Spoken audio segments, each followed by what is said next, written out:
Rit, pse mbas 5 vjetësh zoti Kurti I është rikthyer edhe një herë retorikës kundër ish-krerëve të UÇK-s që kanë qeverisur në Kosovë?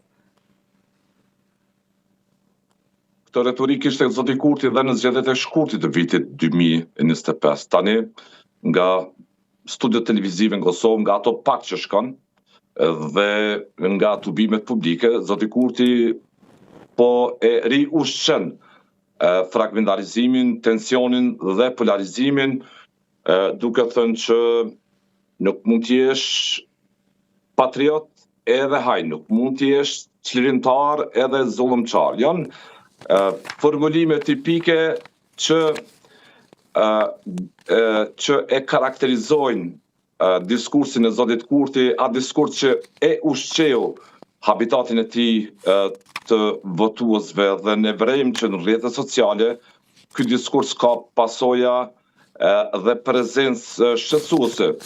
Zoti Kurti do të ishte mirë që të mendonte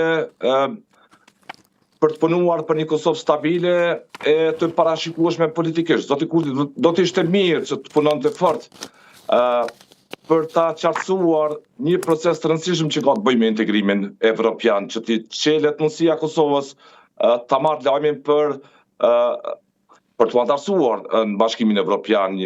Statusi I saj është I patrajtuar dhe në 2022 Kosova aplikoi për ta marrë statusin e vendit kandidat për antarësim në Bashkimin Evropian dhe jemi son 2026 ende nuk kemi lajm, ka mbetur në sirtar atje diku.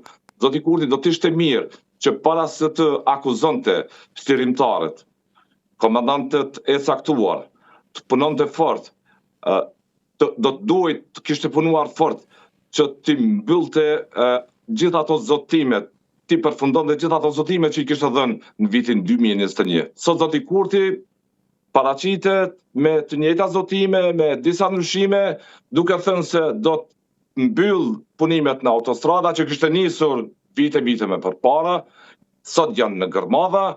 Zoti Kurti do të ishte mirë që të ushqej premtimin e të rive të Kosovës, mos e braktisin Kosovën. Zoti Kurti do të ishte mirë që të punoj fort për antarësimin e Kosovës në NATO, në strukturën e tashme të Aleancës Veriatlantike, një proces tepër me rëndësi për ta mbyllur gjithë konfiguracionin dhe arkitekturën e çdo shqetësimi që kemi të bëjmë me sigurinë. Zoti Kurti do të ishte mirë të respektonte dukshëm e shumë gjithë ata që po mbahen padrejtisht në atë proces, të motivuar politikisht në Hag. Zoti Kurti do të ishte mirë që të punoj për një Kosovë të mbarë, jo për një Kosovë ku e ushqen regresin, jo për një Kosovë që ushqen jo stabilitetin, jo për një Kosovë që ushqen polarizimin. E kuptoj, por Rid, kjo gjuhë e përdorur, mënyra se si partit po I qasen, ne shohim zotin Kurti në këto fjalime, nga ana tjetër kemi parë zonjën Osmani që e godet vazhdimisht zotin Kurti dhe natyrisht lajtmotivi fushatës së saj është partneriteti me Shtetet e Bashkuara të Amerikës. Disi më e heshtur është Partia Demokratike e Kosovës, por apo lënë ndonjë kanal apo ndonjë mundësi hapur bashkëpunimi I forcat politike pas datës 7 qershor, që sido që shkojë rezultati, kanë përshtypjen për zgjedhjen e presidentit do të duhen patjetër një farë bashkëpunimi mes tyre.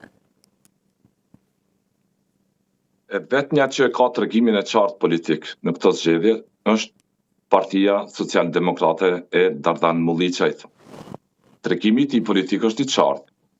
Me zoti Kurti dhe ideologjinë e tij, me platformën e tij politike, ne nuk bashkëpunim fare. Prandaj, Esmeralda, Partia Demokratike e Kosovës, Lidhja Demokratike e Kosovës, në gjithë këto vite e kanë cilësuar zotin Kurti si një figurë politike që po shem Kosovën për brenda në marrëdhënie ndërkombëtare.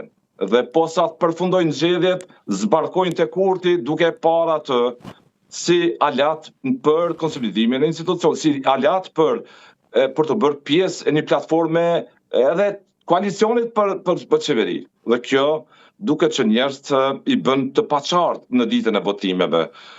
Nuk duket jetë një rezultat I pashpjegueshëm politikisht. Nëse unë ju them juve, zonja Esmeralda, që ju jeni përfaqësuesi më sublim që po shkatroni venin për brenda dhe për jashtë.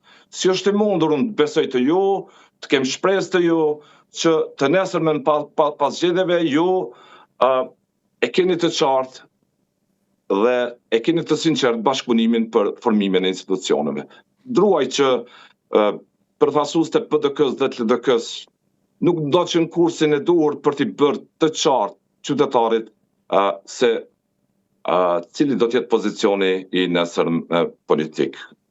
Në këtë një vit e gjysmë të rrethit ciklit të krizës që ende ka Kosova, duke mbajtur zgjedhje të jashtëzakonshme, të panevojshme, edhe PDK dhe LDK nuk e quan para publikut mesazhin e qartë se çdo të bëjnë edhe ato së bashku, po t'i fitonin zgjedhjet, por edhe se çdo të bënin në raport me partinë e Zotit Kurti.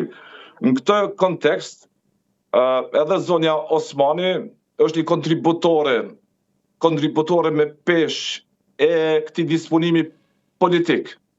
Bashkë me Zotin Kurti, duke e goditur SBA-n në një klimë që u krijua vite me parë dhe në atë klimë fituan politikisht.